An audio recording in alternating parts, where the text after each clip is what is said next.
Hey everyone, this is Rebuilder.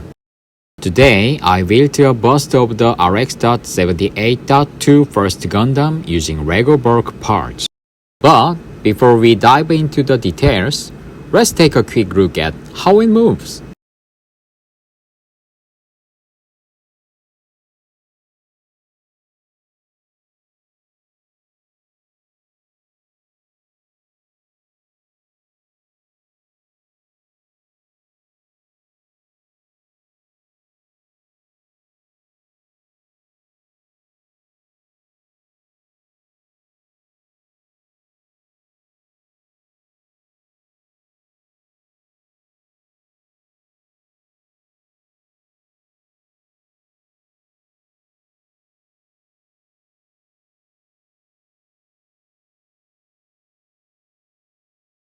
I'm currently using the RX from the LEGO Robotics Invention Systems as the main CPU to control my LEGO creation. It has 3 input ports for sensors and 3 output ports for motors, allowing for a surprisingly diverse range of movement. This time, I used 3 touch sensors on the controller to move the Gundam's head. For left and right head movement, I used the motor to rotate a turntable. And for up and down movement, I used another motor to control a pneumatic cylinder. The programming was simpler than I expected. I set it up so that when a sensor is activated, the motor responds immediately. I fine-tuned the motor's runtime, power, and rotation direction through trial and error to get the desired movement. The LEGO Gundam head moves intuitively based on the left and right input from the LEGO Joystick, which contains touch sensors. By using a screw-worm gear and a turntable, the movement is a bit slow, but it provides enough torque to smoothly turn the large, heavy head.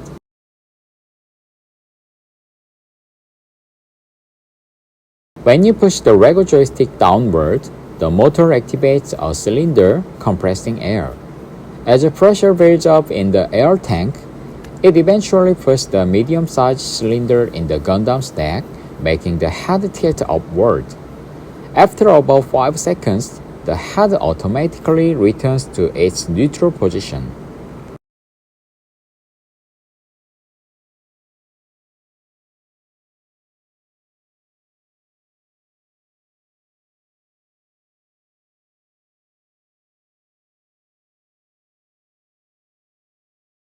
Whenever I build a LEGO creation, I dedicated one motor to an air compressor, converting rotational motion into linear motion.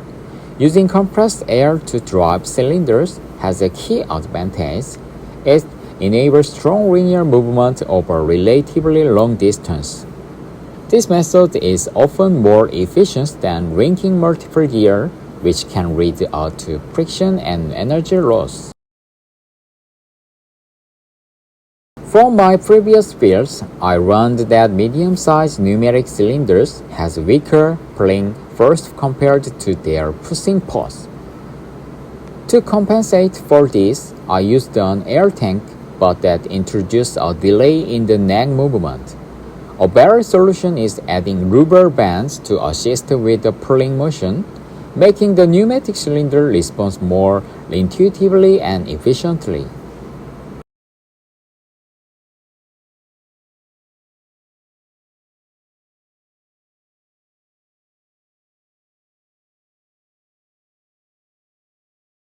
This time, since the Gundam's head is quite heavy, the cylinder connected to the chin naturally experienced more downward force due to gravity.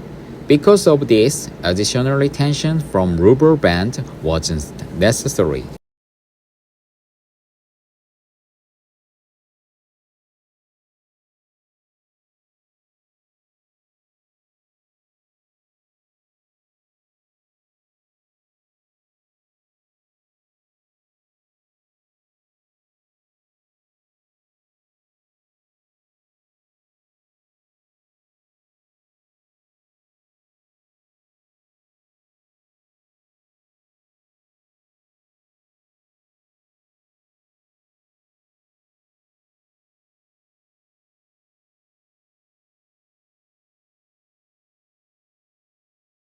Anyway, after building and animating this Gundam Burst, I really feel like I'm away from Mobile Suit Gundam.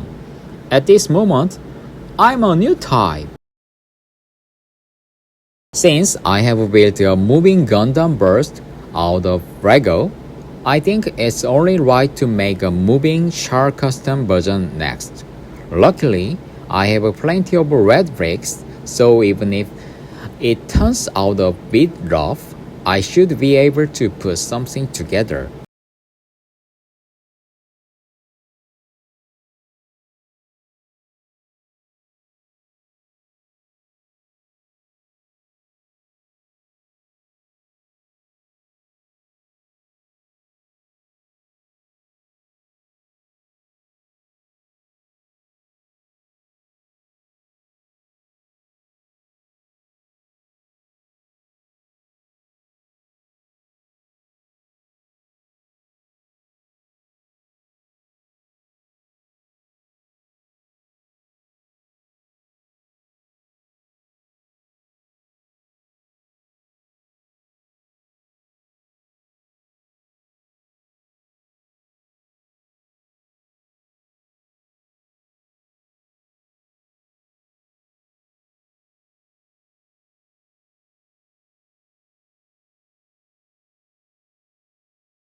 The joystick controller works intuitively, you just need to press the touch sensor, but I wanted to give it a more mechanical look, so I built it out of LEGO.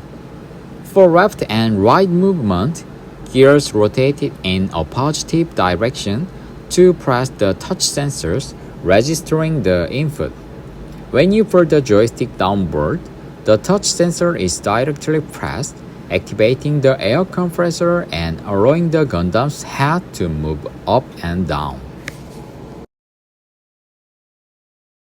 In the case of the air compressor, there's a switch that moves in both directions along with the motor's rotations.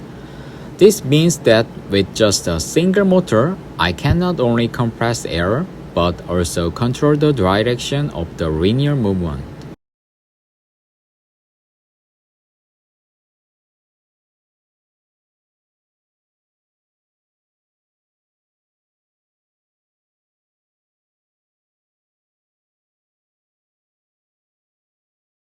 Hope you enjoyed the video.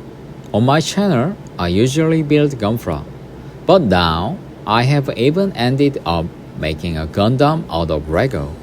As teased in the video, I will be working on the Char custom LEGO creation next. So if you don't want to miss it, be sure to like and subscribe. Thanks for watching. This was Rebuilder.